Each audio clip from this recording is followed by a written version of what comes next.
Alright guys, today we will learn about how to apply the concepts that you've learned earlier about C programming. Now look, this could probably be an engineering problem. The problem is, create a program that computes the area of a circle given the radius. Given the radius, which is probably inputted by the user, you should be able to compute the area. Now, what is the formula of the area of a circle? It's pi r squared. Pi is equals to 3.14. Alright. Now first, let's also look at the algorithm. Algorithm of this program. We have the formula, which is basically the only formula we need for this one. Now how does a program flow? Now, imagine this is the screen of the program. First line would ask, please enter the value for radius. Second line, the user would enter it. Third line, it tells you, so the area is this. It's that simple. And when you're done with it, let's also look at what variables do we need. What variables do we need? We obviously need a value for r, radius. We have to take that in from the user. And we also need variable for area.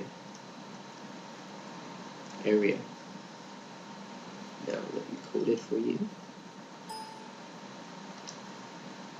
The first line is always hash include stdio.h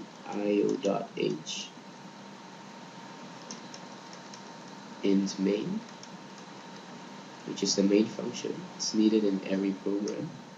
Open curly brace. Okay, let's declare the variable first. Always you must declare it on top. So we need one for radius and one for area. What data type should we use for radius? Float would be the best data type. Reason being because radius is not always a whole number. It's not always 1, 2, 3, 4. They can be instances where the radius of a circle is 3.4, 3.6. That's why I use float. Now same goes for the area. And then you're done. You have basically created two variables, one called radius, one called float. One called area. Now next, the flow of the program. The first line, it would ask the user to enter the radius. Please enter value for radius. \n. Now this \n, as I have explained in the previous video, it means a spacebar. It means enter. Next line for the program, not in the code. It will only show itself in the program when you execute it. Next, you're gonna scan the value from the keyboard. So scanf. The value that you're scanning in is a float data type. So %f, which denotes taking a float value, and put it into radius. This is what it means. Put into radius.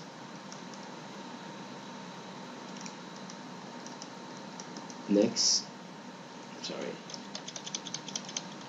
when you have the radius, you can compute the area. Now, area is equals to 3.14, which is pi, times radius squared, so times radius times radius. Next, you have the area. Let's let the user know what the area is. Printf. Area is, it's a float, percentage float. If you're not familiar with how to use this, please watch the previous video. And where do you take this float value from? You take it from area. So we take it from area. Return 0 and close the curly brace. There you have it. The first engineering problem that you'll solve is this one. You could probably look up more videos, more problems on the internet and try to solve them. Now in the next video, I'll go more advanced about decision constructs. So make sure that you actually understand the fundamentals, which are the few lectures before. The few videos before that I have put up on YouTube. When you understand that, then come and look at this decision constructs.